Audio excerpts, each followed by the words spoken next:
Up with KREM begins now. Good morning, 6 o'clock here on your Friday. Welcome to Up with KREM and streaming on KREM 2+. I'm Tim Pham. Well, let's get on over to Brandon T. Jones. He's filling in for meteorologist Thomas Patrick this morning. Happy Friday, Brandon. Got any fun plans this weekend? Oh, happy Friday indeed. Actually, I'm going to be coming in here on Saturday. I'll be working here at KREM 2 for sure. So, that's the most exciting thing I could possibly do, right? So we'll talk about that. And then we'll talk about the weather, though, because this weekend it is going to be nice and warm, toasting up a little bit, heading back to kind of what we had earlier in the week. So expecting temperatures to jump back into the 90s. We also have lots of sunshine and haze today and tomorrow. So you're going to be seeing lots of hazy conditions, and you might be smelling a little bit of smoke this morning as well. We'll get into all of that, though, coming up in our full forecast. Here's a live look at the traffic impact. This is I-90 and Pines in Spokane Valley right now.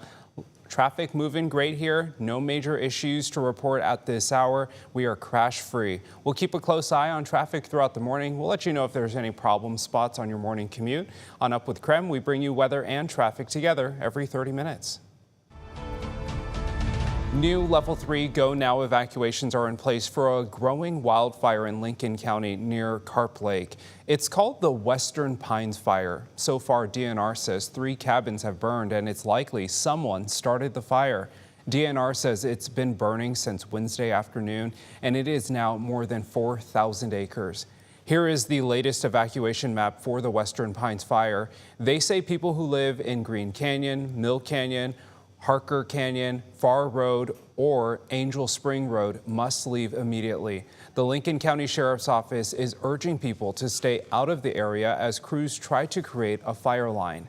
The Red Cross has opened a wildfire evacuation center at the Lincoln County Fairgrounds. They are also in need of volunteers. If you want to help out, you can visit the Red Cross website to learn more.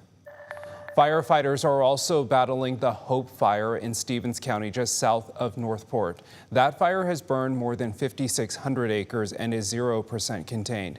Here's a look at the current evacuations. Level 2 and Level 3 evacuations are in effect for those who live near the fire.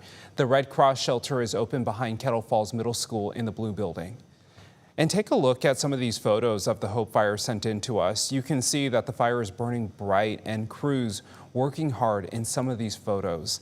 If you have any photos of the fires burning or breaking news, you can always send them to us at 509-448-2000. This morning, the community is invited once again to line the streets of Coeur d'Alene for one of the fallen firefighters. A celebration of life is planned today for Battalion Chief Frank Harwood of Kootenai County Fire and Rescue. He was one of 2 firefighters killed in an ambush 2 weeks ago. Harwood was 42 years old. He leaves behind a wife and 2 children. The deputy chief for Kootenai County says Harwood set the bar high during his 17-year career. He was also a member of the Army National Guard. What's often overlooked in times like these is the overwhelming love and support we receive from the people we serve. It's that love for this community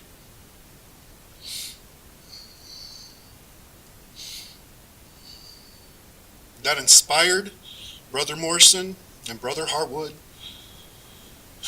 to answer the call in service to their families, their union brothers and sisters, and the place they called home.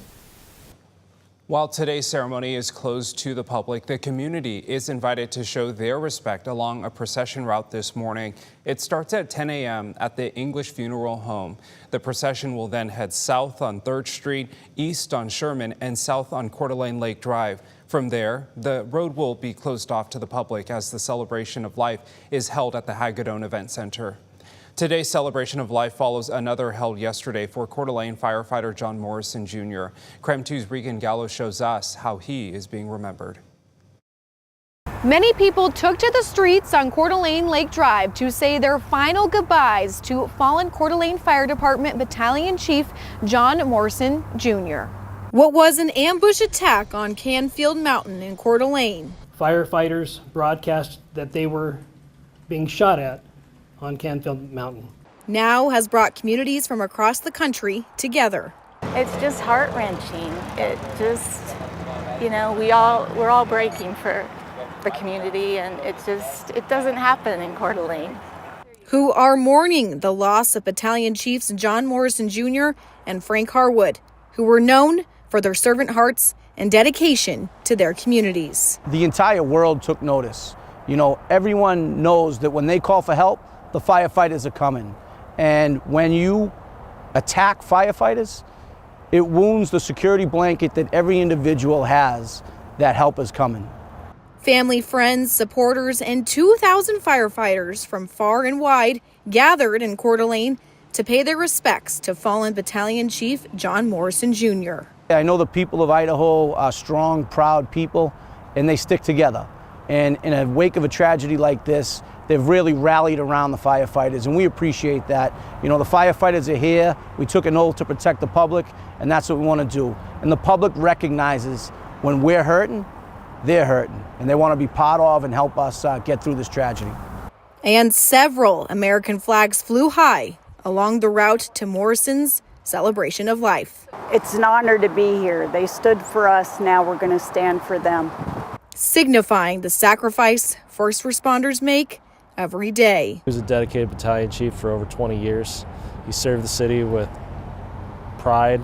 Many are remembering Morrison, cherishing their final moments with him, like Gabe Eckert, who worked alongside him. One thing he challenged us all to do is, he said, be the firefighter that your mom, your son, your daughter, your friends think you are. And that's something we're going to carry with us the rest of our lives. Eckert says Morrison has left a large legacy and is immensely grateful for the entire Inland Northwest for standing together in a time of tragedy. He wasn't just a person, he was a figure. And he was a figurehead of this department.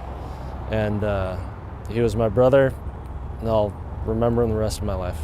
Colleagues of Morrison remember and describe him as proud, charismatic, and a family man.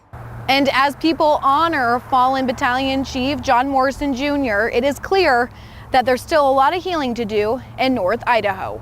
I'm reporting in Coeur d'Alene, Regan Gallo, KREM 2 News.